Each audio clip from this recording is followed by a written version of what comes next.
25 December 2020 তর্জমান আকাবির Lisan Akhtar Sunny Arif Billah শেখুল হাদিস শেখুল উলামা হযরত মাওলানা শাহ আব্দুল মতিন বিন হুসাইন সাহেব দামাত বারাকাতুহুমের জুমার পূর্বে আজিম উশ-শান ইলহামি বয়ান বাইতুল হক জামি মসজিদ ঢালকানগর ঢাকা।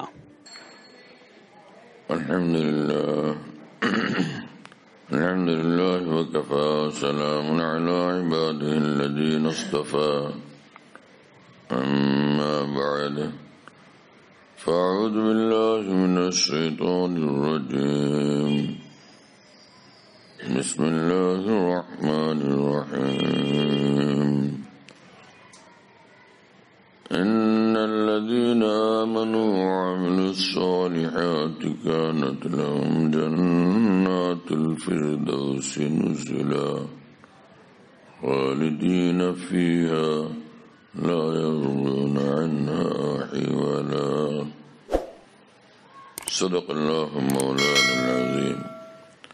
وقال رسول الله صلى الله تعالى عليه وسلم إن أولى الناس به المتقون من كانوا حيث كانوا أو كما قال رسول الله صلى الله تعالى عليه وسلم.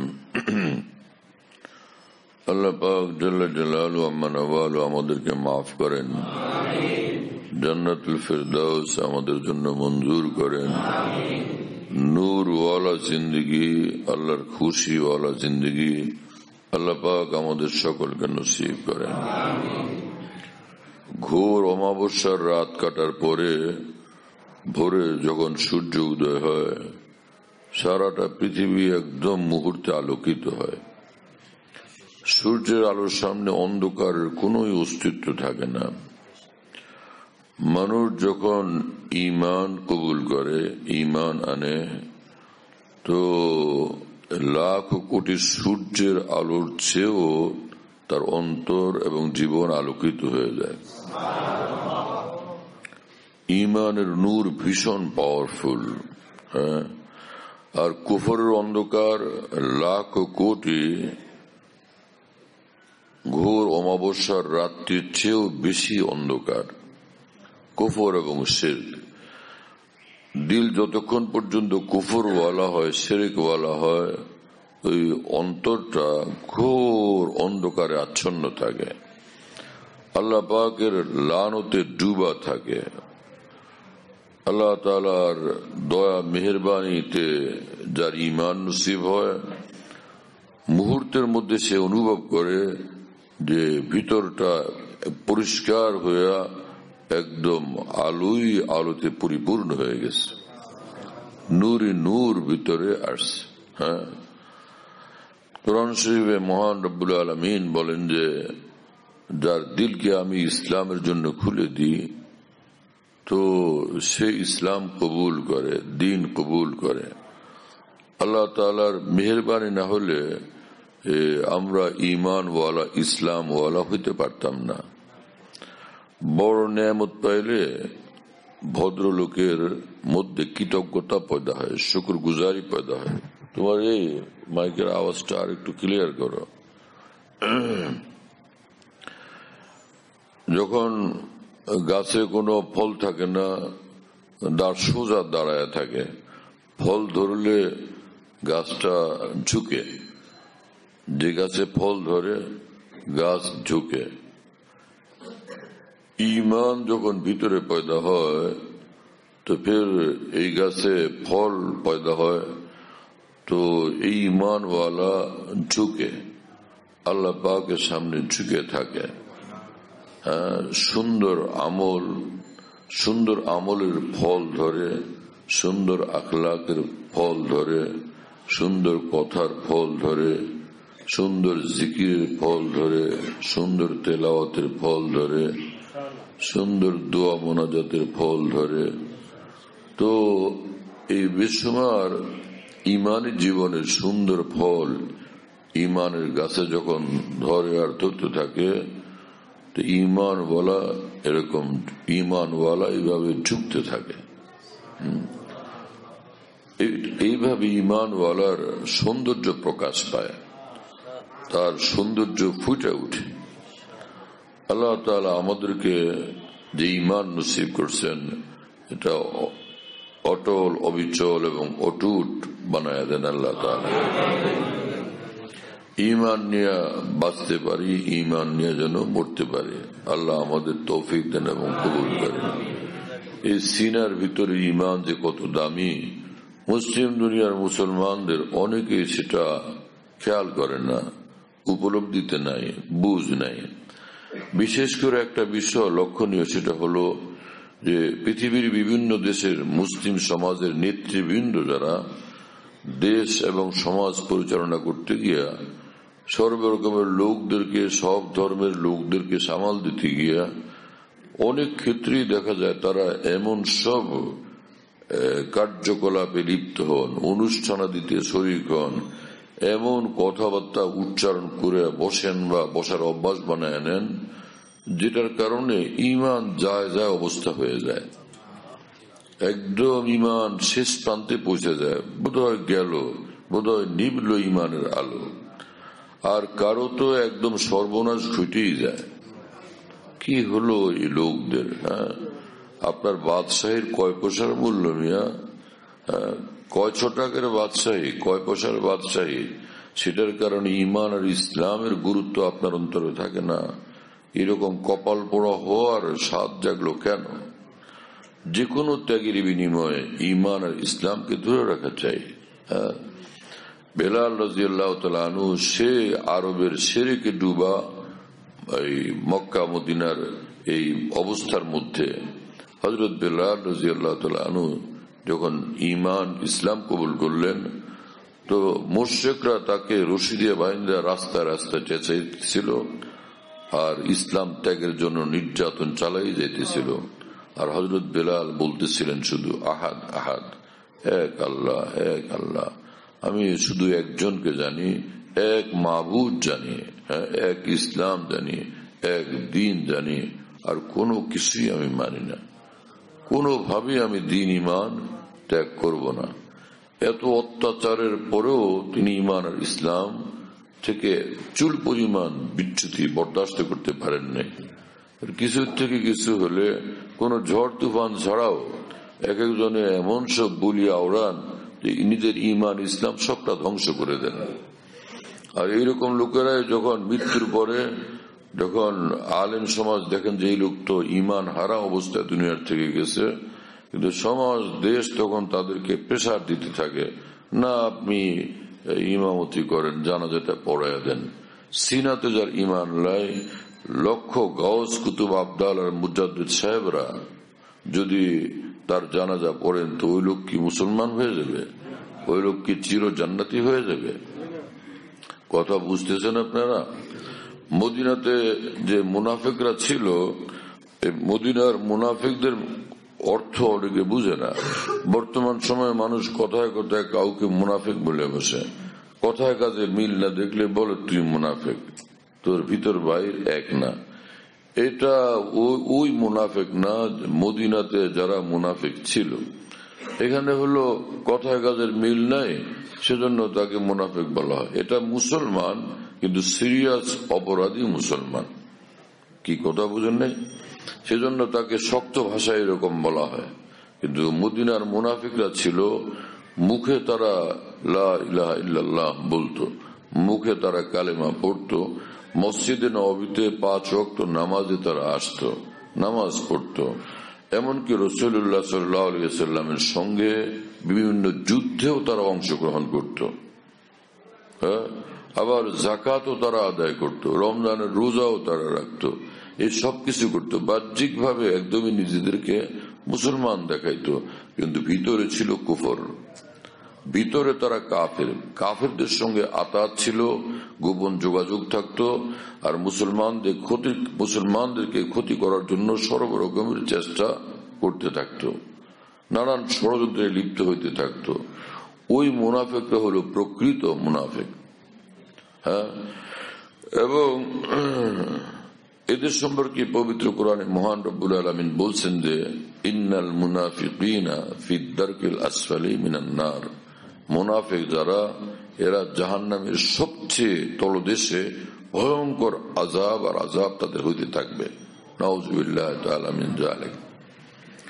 তো মুনাফিকদের যে সর্দার ছিল তার নাম ছিল আব্দুল্লাহ ইবনে উবাই ইবনে সুলুল। এই লোকটার মৃত্যু হলে তো রাসূলুল্লাহ সাল্লাল্লাহু আলাইহি ওয়াসাল্লাম তার জানাজা পড়াইছেন, হ্যাঁ না? তো বাহ্যিক মুনাফিক না, বাহ্যিক মুসলমান, তো দেখতে শুনতে মুসলমানদের সমাজের মানুষ মুসলমান। এমনকি এই আব্দুল্লাহ ইবনে উবাই ইবনে সুলুল নামক মুনাফিক কুলের সর্দার বা তাদের সর্বোচ্চ শীর্ষ নেতা, সেই নেতার ছেলের নামও আব্দুল্লাহ। তিনি কিন্তু একদম পাক্কা মুসলমান এবং সাহাবী ছিলেন এবং রাসূলুল্লাহ সাল্লাল্লাহু আলাইহি ওয়াসাল্লামের অত্যন্ত প্রিয় ছিলেন। তিনি বললেন, ইয়া রাসূলুল্লাহ, তার এটা জজবা এবং আবেগ ছিল, আপনার কর্তাটা আমার আব্বার ওই কাপড়ের মধ্যে দিয়ে দিই। আচ্ছা তো দেও। রাসূলুল্লাহ সাল্লাল্লাহু আলাইহি ওয়াসাল্লাম বিস্ময়কর রহম দিল, নরম দিল ছিলেন, তো দিয়ে দিয়েছেন। আল্লাহ পাক জাল্লা জালালুহু ওয়া মানাওয়ালু আয়াত নাযিল করলেন যে আপনি এটা কি করলেন? আপনি জানাজা পড়লেন মানে তার জন্য আল্লাহর নিকট ক্ষমা চাইলেন।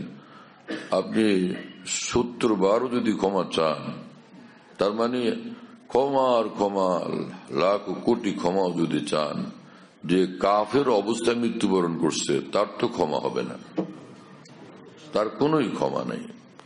আর আপনাকে আরেক কথা বলি, এই কাফের কুফর নিয়ে তার মৃত্যুবরণ হয়েছে, জন্য এই কখনো এদের কবরে আপনি কখনো এদের জানাজা আপনি পড়বেন না। কথা বুঝতেছেন প্রিয় বন্ধুরা? আল্লাহ পাক জাল্লা জালালুহু ওয়া মানাওয়ালু আমাদেরকে ঈমান আর ইসলামের উপরে জিন্দেগি নসিব করেন। কি কঠিন মামলা, কি মুশকিল মামলা। হ্যাঁ, এখন কি হলো, মুসলমানদের ঈমান আর ইসলামকে সস্তা মনে করে। আলেমরা যতই বুঝান, হ্যাঁ, কিন্তু কিছু লোক যারা খুব বিদ্বান, ওই বাজার থেকে কিতাবাদি বই পুস্তক কিনে পড়ার অভ্যস্ত, তো তারা ওরকম কোরআন শরীফও কিনেন অনুবাদওয়ালা, আবার এই বুখারী শরীফ, মুসলিম শরীফ, মিশকাত শরীফ, বিভিন্ন দ্বীনি কিতাবাদি যা পড়তে এবং পড়াইতে বড় বড় আলেমদেরও ঘাম ছুটে, তো সেগুলো কিনে অনুবাদটা পড়ে ফেলেন। আর যেখানে যেটুকু পান মনে করেন যে আমি ইসলাম তো বুঝে ফেলছি।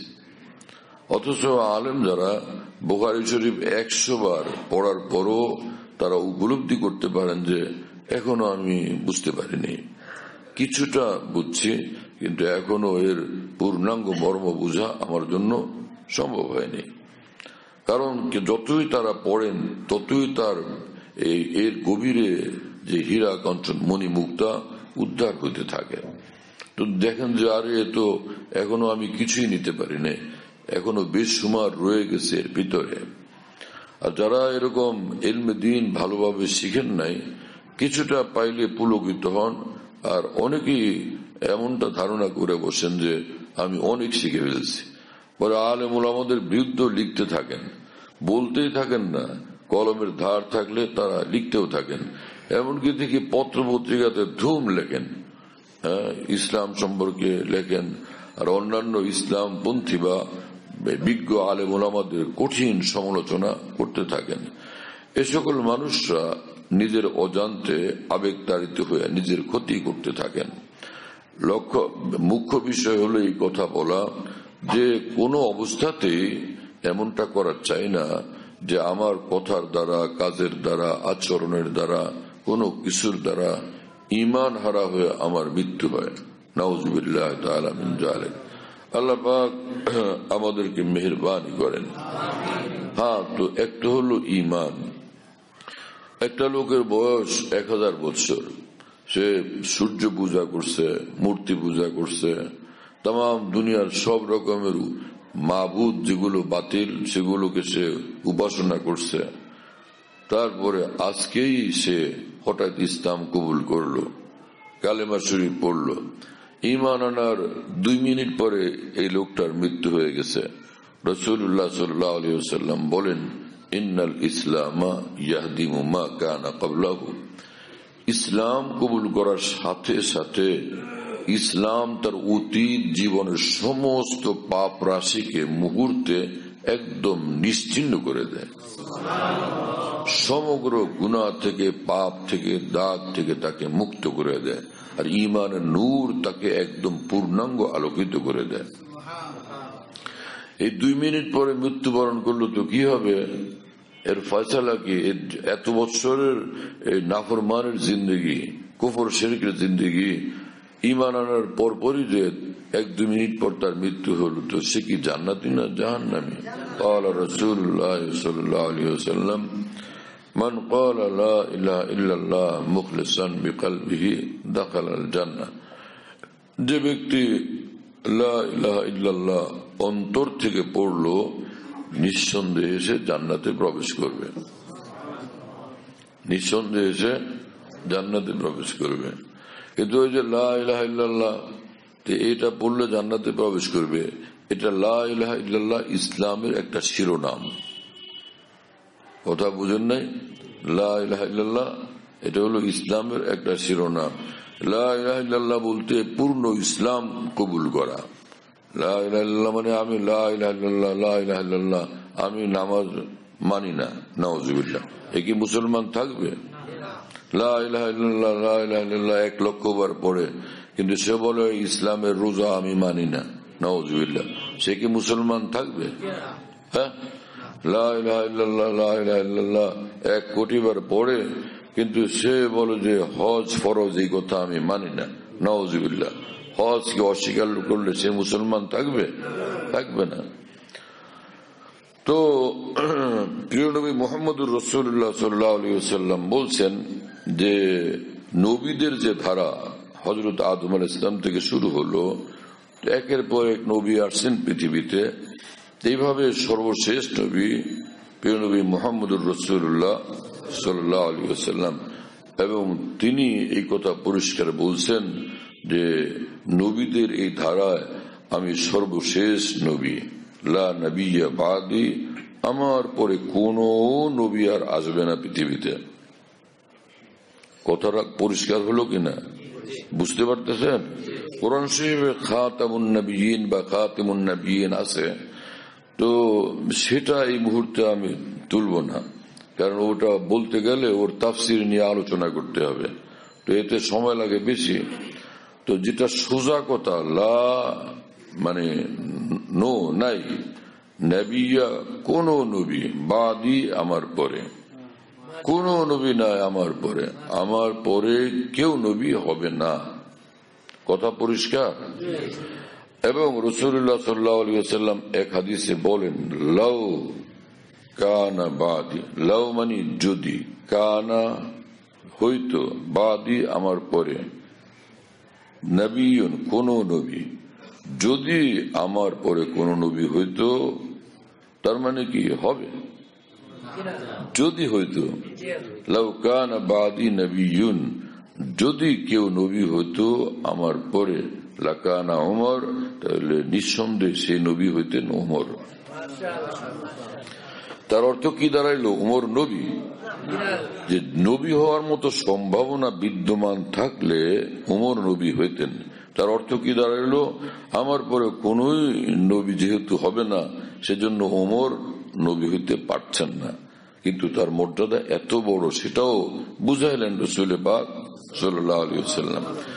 তো পেয়ারা নবী মুহাম্মদুর রাসূলুল্লাহ সাল্লাল্লাহু আলাইহি ওয়াসাল্লামের পরে কোন ধরনের নবী, হ্যাঁ না, কোন ছায়া নবী, হ্যাঁ না, কোন এডিশনাল নবী, কোন অ্যাসিস্ট্যান্ট নবী, হ্যাঁ না, কোন সহযোগী নবী, কোন অ্যাসোসিয়েট নবী, কোন ধরনের নবী যে মানবে সে কাফের, যে নবুয়ত দাবি করবে সেও কাফের, যে আর কোন নবী মানবে সে কাফের।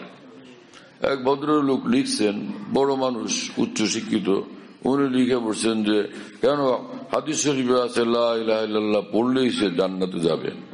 তো লা ইলাহা ইল্লাল্লাহ এতটুকুই তো জান্নাত। এরপরে মুহাম্মদ সাল্লাল্লাহু আলাইহি সাল্লামকে নবী নামাই না, আর কোন নবী মানলে সমস্যা কোথায়?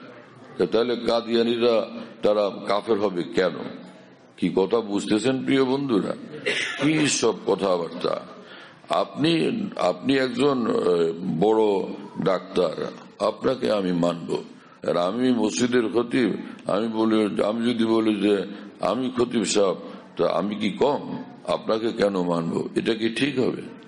হ্যাঁ, একজন বড় ইঞ্জিনিয়ার, তাকে আমরা বিল্ডিং করার জন্য নিয়ে আসবো। তিনি 1000 বিল্ডিং করছেন, তিনি ভালো মানুষ, অনেক অভিজ্ঞ, অনেক প্রবীণ, তো তাকে আমরা ইঞ্জিনিয়ার হিসাবে সম্মান করব।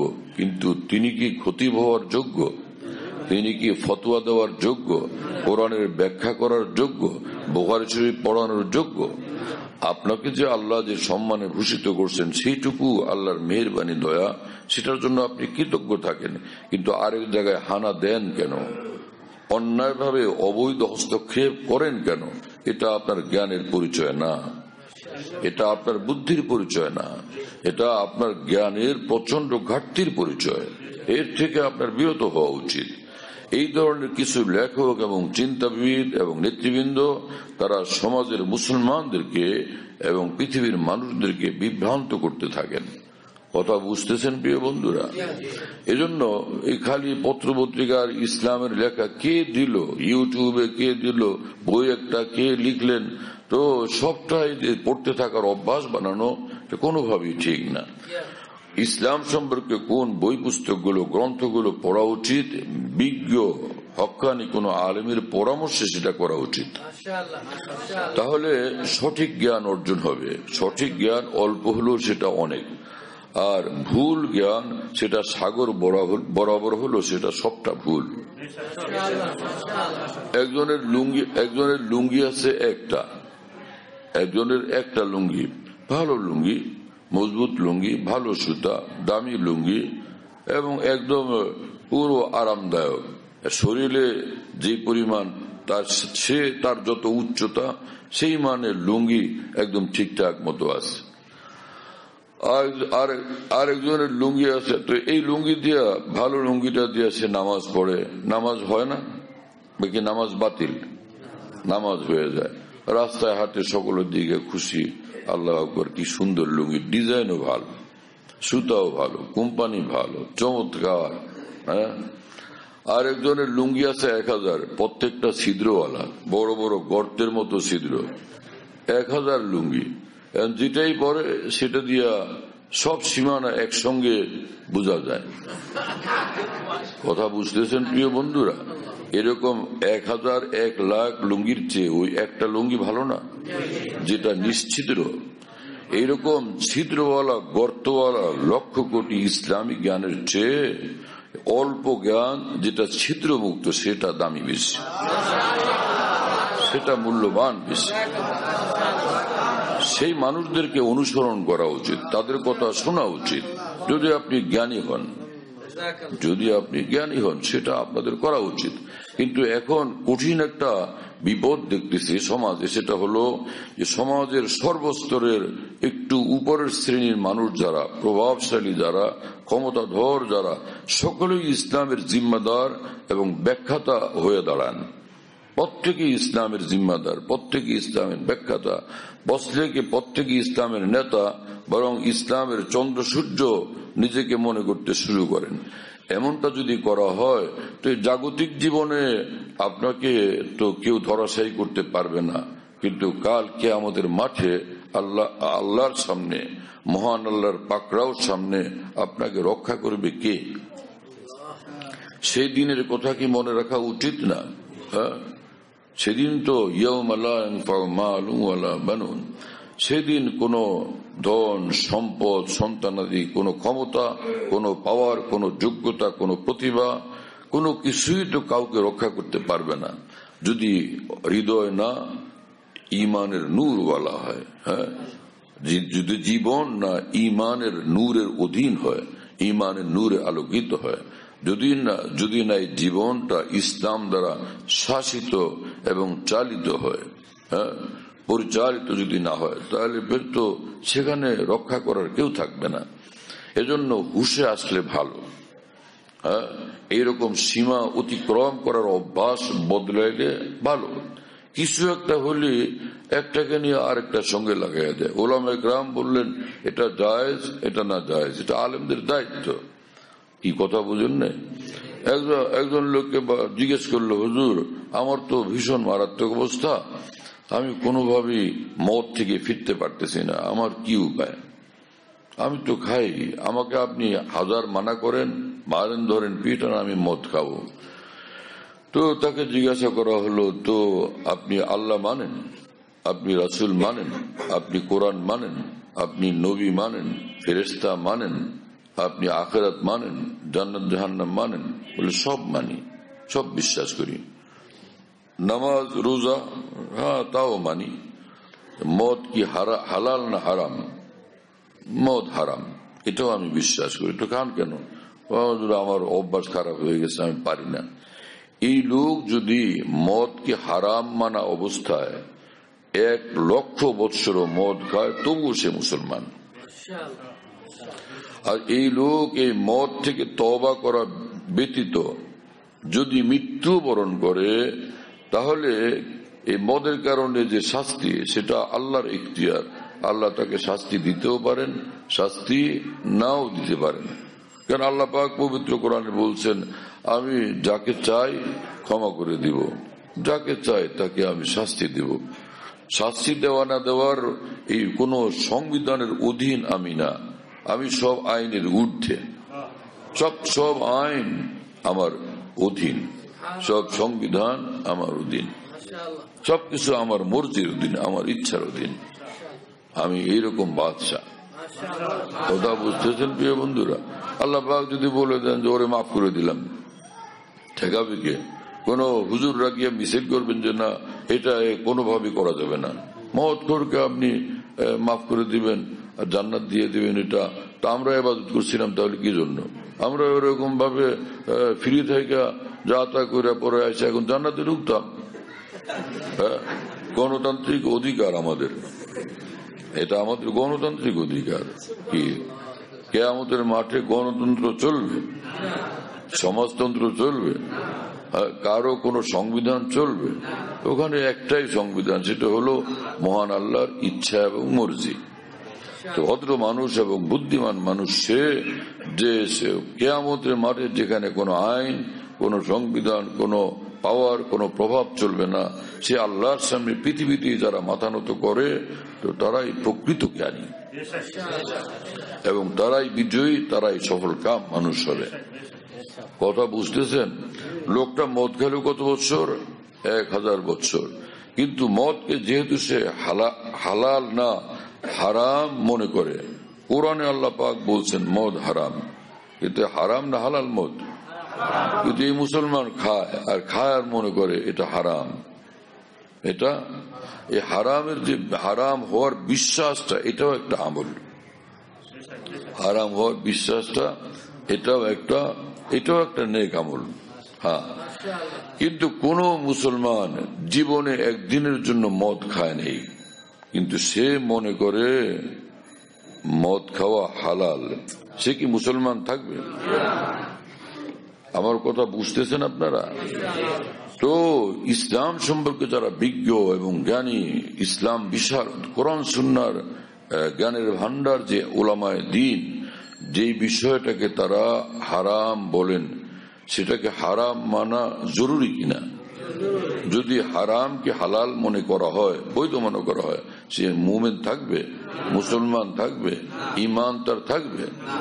গুনাহ করেন, কিন্তু গুনাহ করার পাশাপাশি এটা মনে করেন যে এটা গুনাহ, তাই না? রাসূল পাক সাল্লাল্লাহু আলাইহি ওয়াসাল্লাম বলছেন যে জিবরিল আমিন আমার কাছে আসার কথা ছিল, রাত ভর অপেক্ষা করলাম, তিনি আসলেন না। পরের দিন যখন আসলেন আমি বললাম দীর্ঘ অপেক্ষায় ছিলাম, আপনি তো আসেন নাই, তো কারণ কি? জিবরিল আমিন বললেন যে নাহনু মাআশিরুল মালাইকা লা নাদখুলু বাইতান ফিহি কালবুন আও সূরা, যে আমরা আল্লাহর রহমতের ফেরেশতারা এমন ঘরে এমন স্থানে প্রবেশ করতে পারি না, আসতে পারি না যেখানে কোনো প্রাণীর ছবি থাকে। কথা বুঝতেছেন? ঘরটা কার ঘর ছিল? নবীর ঘর। আল্লাহর পরে যিনি সবচেয়ে বড় এবং সব নবীদের শ্রেষ্ঠ যিনি, সেই রাসূলুল্লাহ সাল্লাল্লাহু আলাইহি ওয়াসাল্লামের ঘরে জিবরিল আমিন প্রবেশ করতে পারলেন না, এই কারণে যে সেই ঘরে ছবি ছিল এবং একটা কুকুরের বাচ্চা ছিল। কথা বুঝতেছেন ভাইয়ারা? তাহলে আমরা যারা আজকে ছবির পাগল এবং দেওয়ানা, হ্যাঁ, সে ঘরে ঘরে ছবি, রাস্তা রাস্তায় ছবি, তাম ছবি আর ছবি, এই পৃথিবী সাজায় ফেলছি, মোবাইল ভর্তি ছবি। হ্যাঁ, তো এটা কি সুন্নত? এটা কি ইসলাম? এটা কি দ্বীন? এটা কি শরীয়ত? এটা কি আল্লাহ রাসূল সাল্লাল্লাহু আলাইহি ওয়াসাল্লামের শিক্ষার মোতাবেক? এবং বুখারী শরীফের শেষ পৃষ্ঠায় হাদিস শরীফ আছে, রাসূলুল্লাহ সাল্লাল্লাহু আলাইহি ওয়াসাল্লাম বলেন যে যারা ছবি তোলে, ছবি অঙ্কন করে, এদেরকে কি বলে? যারা ছবি তোলে, ছবি বানায়, ছবি নির্মাতাই বলেন। কোনটা বলে কোন ঝামেলা হয় ঠিক তো নাই, কথা বলতে ভীষণ সতর্ক থাকতে হয়। ছবি নির্মাতা, তো এদেরকে আরবিতে বলে আল মুসাব্বির, বহু বচনের আল মুসাব্বিরুন। রাসূলুল্লাহ সাল্লাল্লাহু আলাইহি ওয়াসাল্লাম বলেন যে লানত হয় ওই লোকদের উপরে যারা ছবি নির্মাতা, এবং কিয়ামতের দিন মহান রব্বুল আলামিন তাদেরকে ডাকবেন এবং বলবেন যে তোমরা যে আমার সৃষ্টির সদৃশ্য এরকম সৃষ্টির চেষ্টা করছো, তো এখন এতে জান দাও। রু দেওয়ার ভিতরে রু তো তারা দিতে পারবে না। রাসূলুল্লাহ সাল্লাল্লাহু আলাইহি ওয়াসাল্লাম বলেন যে এই নির্দেশ চলতে থাকবে, দাও রু ঢুকাওয়ার ভিতরে, তো কেউ তো পারবে না। যতক্ষণ না রু দিতে পারবা তোমার উপর আযাব চলতে থাকবে। সে আযাব গ্রহণ করার জন্য কেউ কি প্রস্তুত? কোন মুসলমান প্রস্তুত? পৃথিবীর পূর্ব থেকে পশ্চিম পর্যন্ত, উত্তর থেকে দক্ষিণ পর্যন্ত বিশ্বের কোন মুসলমান প্রস্তুত যে আমি ছবি নির্মাণ করলাম, সেজন্য আমার বাবার ছবি, আমার দাদার ছবি, আমার হুজুর কেবলার ছবি, পীর সাহেবের ছবি, গাউসে আজমের ছবি আমি নির্মাণ করলাম, এর জন্য আযাব হয়তো হোক, তাতে আমি রাজি? এরকম কোন মুসলমান কে আছেন? তাহলে আল্লাহর আযাবকে যারা ভয় করেন, তো তাদের এই ছবি নির্মাণ করা উচিত না বিরত থাকা উচিত? আল্লাহ তাআলা আমাদেরকে বুঝ দান করেন। আমার প্রিয় বন্ধুরা, ইসলামের সামনে তো মাথা ঝুঁকানো চাই মুসলমানের, এবং মহান আল্লাহর সামনে তো মাথা ঝুঁকানো চাই। আসমানটা যার হাতে এবং যার বানানো, চন্দ্র সূর্য সৃষ্টি করলেন যিনি, এবং যিনি সেটা চালান এবং নিয়ন্ত্রণ করেন, এত বড় শক্তিধরের সামনে শক্তি প্রদর্শন করলে সেই শক্তি প্রদর্শনের পরিণতি ভালো হবে না বিপজ্জনক হবে? ঈমান মানুষের জীবনকে আলোকিত করে, ঈমান মানুষের জীবনকে আলোকিত করে, এবং সর্বনিম্ন মানের যে মুসলমান, তার ঈমানের নূর এতটা পাওয়ারফুল যে একদম পৃথিবীর সর্বনিকৃষ্ট পাপিষ্ট মুসলমানের ঈমানের নূর যদি আল্লাহ পাক দুনিয়াতে প্রকাশ করে দিতেন, কিয়ামত পর্যন্ত চন্দ্র সূর্যের আলোর কোনো দরকার হতো না। এটা কোত্থেকে বললেন?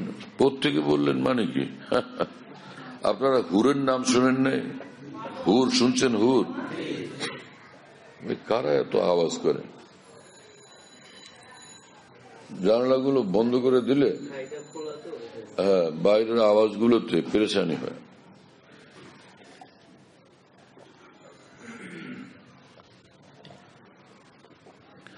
হুররা মুসলমানদের কি মখদুম, মনিব না খাদেম? খাদেম মানে সেবিকা, সেবিকা।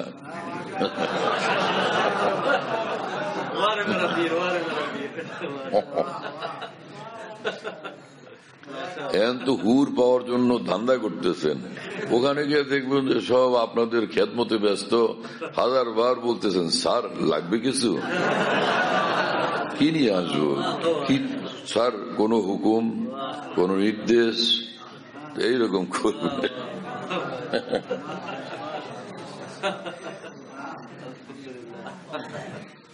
সব ঈমানওয়ালারা হুরদের সার। এত বড় সার যে পৃথিবীর সবচেয়ে প্রভাবশালী যে রাজা বাদশাদের চেয়েও অনেক বড় সার এক এক মুসলমান হুরদের সামনে। এত বড় মর্যাদাপূর্ণ জীবন হবে মুসলমানের, সেই ঈমানের ইসলাম এর কি সুন্দর সযত্নে লালন করা উচিত আমাদের। আল্লাহ আমাদের তৌফিক দেন। আর কি বলা যাবে, এই নিয়ে হট্টগোল করলে, গন্ডগোল করলে কোনো তো লাভ নেই। আমাদেরকে শান্তভাবে বুঝতে হবে এবং শান্ত মাথায় সিদ্ধান্ত নিতে হবে। কথা বুঝতেছেন প্রিয় বন্ধুরা?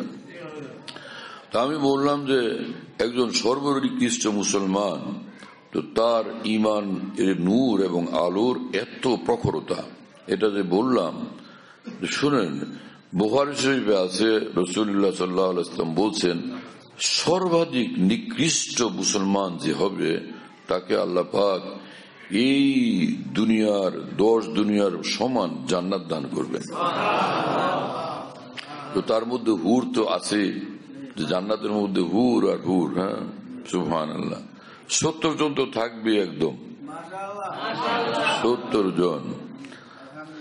তো আরো বেশুমার হুর আল্লাহ পাক দান করবেন। নেক আমল যত বাড়তে থাকবে, জান্নাতের সুযোগ সুবিধা বাড়তে থাকবে। ওই হুররা তাহলে মনিব না খাদেম, এটা কি ক্লিয়ার হয়েছে ব্যাপারটা, না অস্পষ্ট লাগে কারো কাছে? হ্যাঁ, সেই হুর সম্পর্কে রাসূলুল্লাহ সাল্লাল্লাহু আলাইহি ওয়াসাল্লাম বলেন, কোন একজন হুর যদি তার মুখের থুতু এই দুনিয়ার সাগর নদীতে একবারের জন্য ফেলতো, তো কিয়ামত পর্যন্ত সারা বিশ্বের সাগর নদীর সব পানি মধুর চেয়েও মিঠা হয়ে যেত। ঈমানওয়ালার জন্য যে পুরস্কার, তার মর্যাদা যদি এত, তো সেই ঈমানওয়ালার ঈমানের মর্যাদা কত? আচ্ছা, এটা তো গেল একটা। আরেকটা হলো রাসূল পাক সাল্লাল্লাহু আলাইহি ওয়াসাল্লাম বলেন যে কোন একজন হুর, তারা তো জান্নাতে, তো 7 আসমান তার উপরে জান্নাত না, তো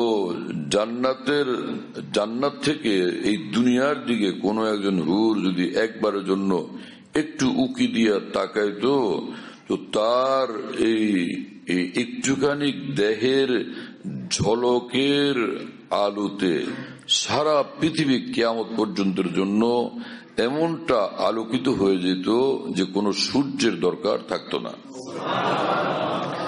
হ্যাঁ, সেবিকার দেহের সৌন্দর্যের ঝলক যদি এতটা পাওয়ারফুল, তো এই ঈমানওয়ালার ঈমানের নূরের ঝলক কতটা পাওয়ারফুল।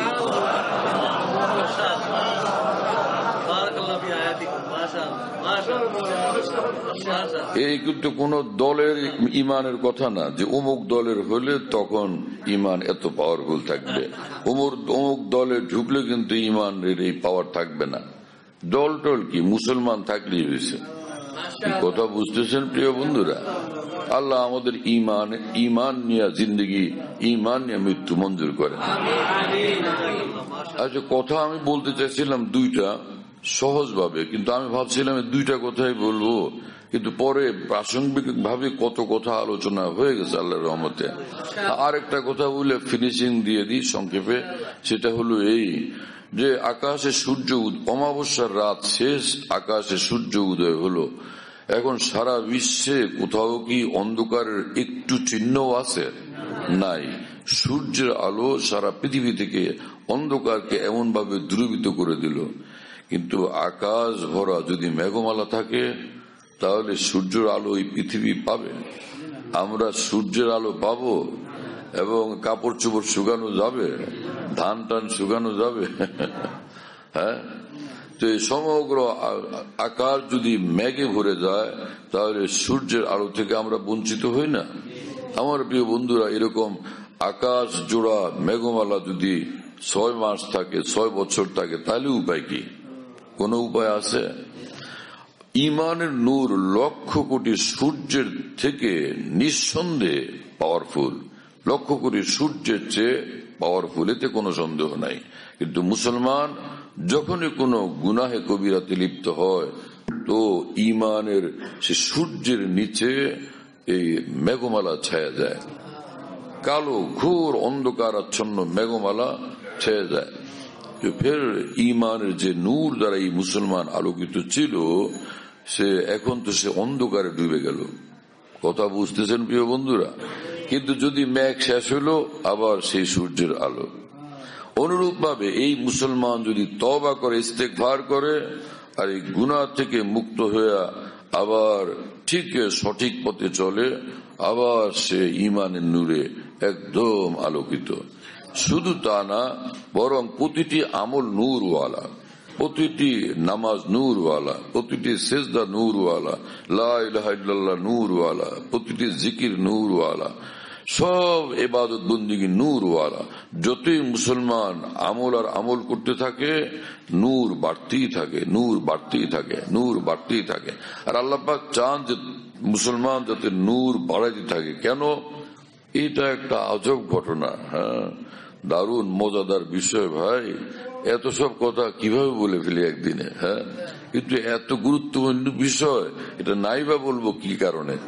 সেটা হলো এই যে একজনের বয়স হলো 95, চশমা খুলে রাখে। তখন একজন এসে বললো সালাম আলাইকুম, খুব মাথার উপর হাত দিয়ে পরে বললেন তুমি কে? চিনতে পারে না। আমি আপনার বড় মেয়ের ঘরের নাতি। ও আচ্ছা আচ্ছা আচ্ছা, চশমা ছাড়া চিনে না। চশমাটা আনো তো, চশমা দিয়া এইবার দেখা যায়। ও হো তুমি, চশমা দিলে দেখা যায়, চশমা ছাড়া দেখেন না। কি কথা বুঝেন নাই? অনেকের চশমার পাওয়ারও অনেক লাগে, কিন্তু একটা ছেলের বয়স 10 বছর বয়স, তার কি চশমা লাগে? এমনি সে দেখে না। আর চোখের আলো, চোখের জ্যোতির এত পাওয়ার, এই জমিনে বসে আসমান পর্যন্ত দেখা যায়। আশ্চর্যের বিষয়। কি বিরাট বড় নেয়ামত আল্লাহ আমাদের দিচ্ছেন, এটা কি শুকরগুজারি করলাম আমরা। কথা বুঝতেছেন প্রিয় বন্ধুরা? তো ইমানের নূর বাড়ানোর সুবিধা কি, ফায়দা কি, উপকারিতা কি? সেটা হলো যে এটা নিশ্চিত যে সব মুসলমান জান্নাতের মধ্যে মহান আল্লাহকে দেখবেন। কথা বুঝতেছেন? মহান আল্লাহকে দেখবে। আমরা দেখতে চাই কিনা? চাই মানে কি, সব পাগল পাড়া, সবাই আল্লাহকে এক নজর দেখতে পাগল পাড়া। যারা এই কালো রঙের কাবা ঘরটা দেখতে পাগল পাড়া, তারা আল্লাহকে দেখতে কতটা পাগল পাড়া।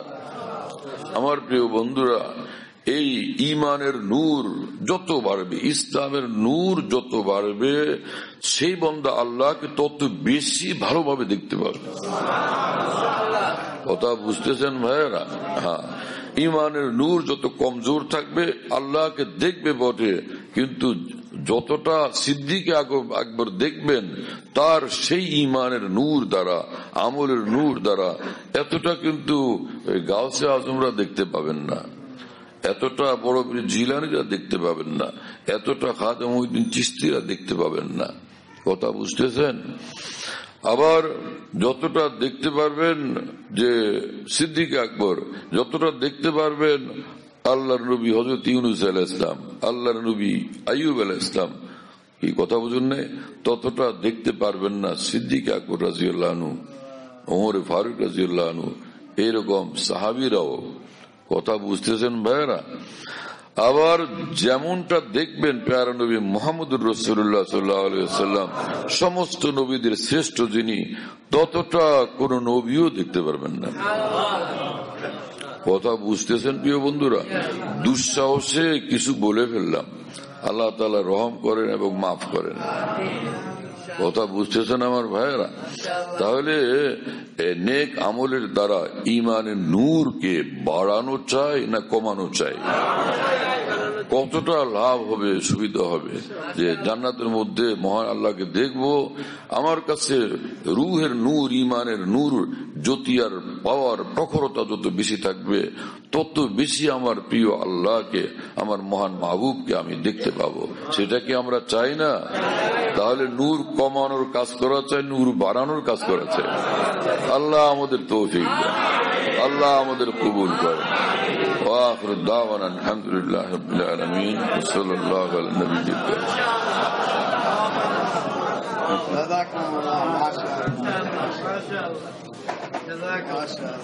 হযরতুল্লাহ দামাত বারাকাতুহুর বয়ান যেখানে বয়ান করেন সব বয়ান নেটের মাধ্যমে, টেলিগ্রামের মাধ্যমে পাওয়া যাচ্ছে। হযরতুল্লাহ দামাত বারাকাতুহু যখন বয়ান করেন, বয়ানটা আমরা দেশ বিদেশ থেকে, দুনিয়ার যে কোনো জায়গা থেকে আমরা পেতে পারি। এই জন্য মুফতি শহীদুল ইসলাম শাহ হুজুরের নম্বরে যোগাযোগ করবেন 01715 80 18 69 80 18 69।